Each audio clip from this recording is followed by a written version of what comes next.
Hello guys and welcome back to CBSE Guru e school class 9। हम solve कर रहे हैं चैप्टर 7 ट्रायंगल्स को। तो चलिए शुरू करते हैं।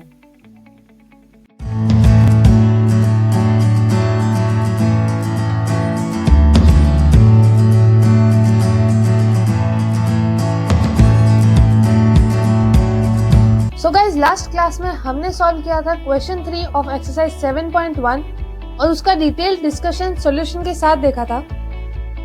इसीलिए इसी सीरीज को आगे बढ़ाते हुए आज की इस वीडियो में हम सॉल्व कर रहे हैं एक्सरसाइज 7.1 का question number 4।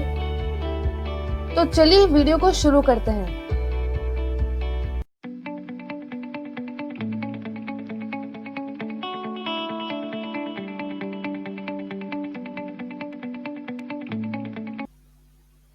So guys, question number 4 हमें क्या कहता है। क्वेश्चन नंबर 4 की लैंग्वेज को पढ़ते हैं हम।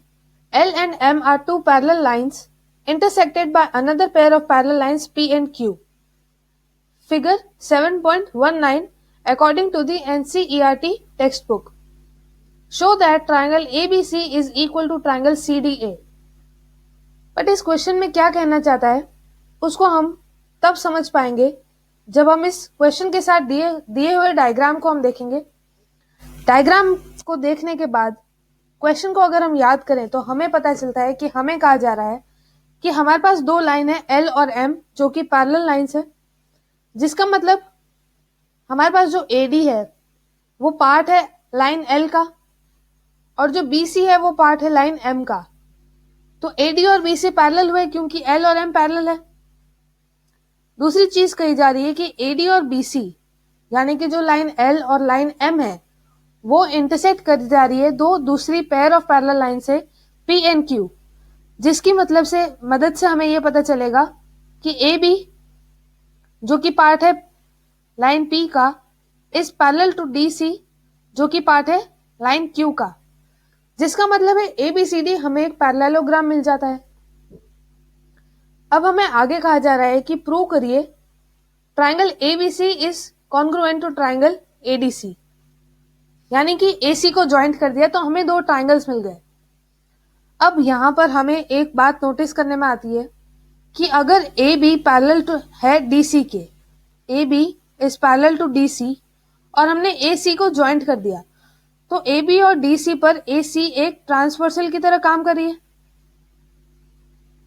AC एक ट्रांसवर्सल की तरह काम कर रही है जिसकी वजह से हमें मिलता है angle 1 equals to angle 2, because angle 1 equals to angle 2 क्योंकि ये बनाता है ऑल्टरनेट एंगल्स का pair,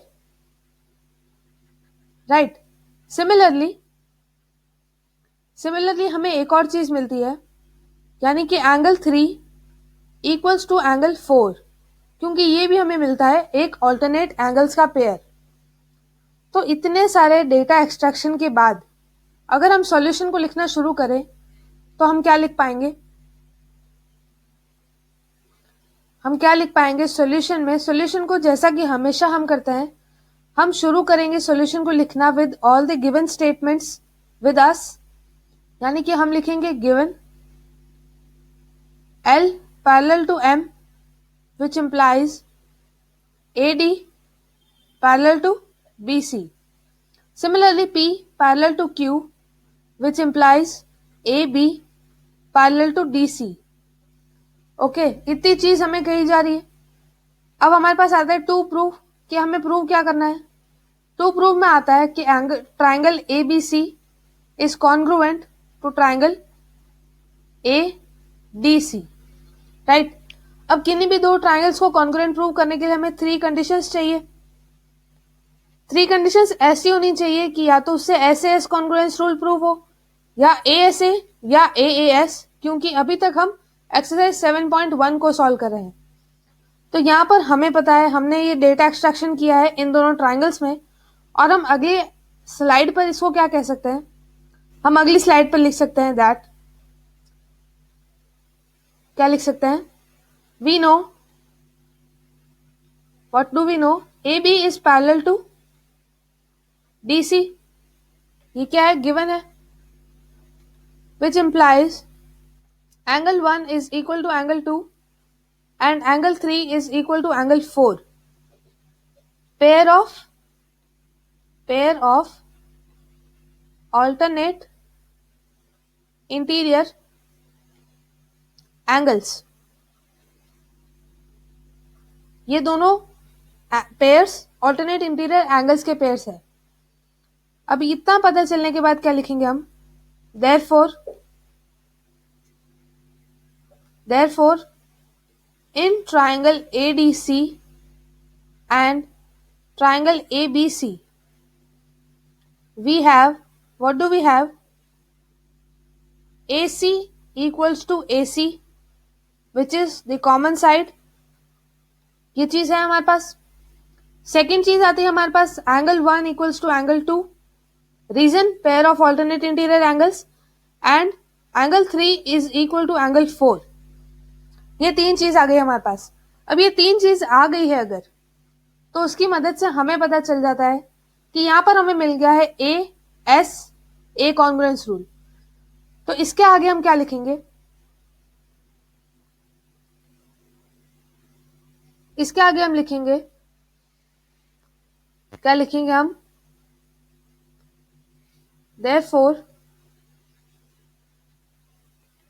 from ASA congruence rule, triangles ABC is congruent to triangle ADC. और इसी के साथ बहुत ही सिंपली हमारा एक क्वेश्चन खत्म होता है. और क्वेश्चन खत्म होता है इसलिए हम इस वीडियो को भी खत्म करते हैं. Good bye guys. वीडियो से जाने से पहले इस चैनल को सब्सक्राइब कर लीजिए, वीडियो को लाइक कर लीजिए एंड बेल आइकन को प्रेस कर लीजिए to get all the notifications.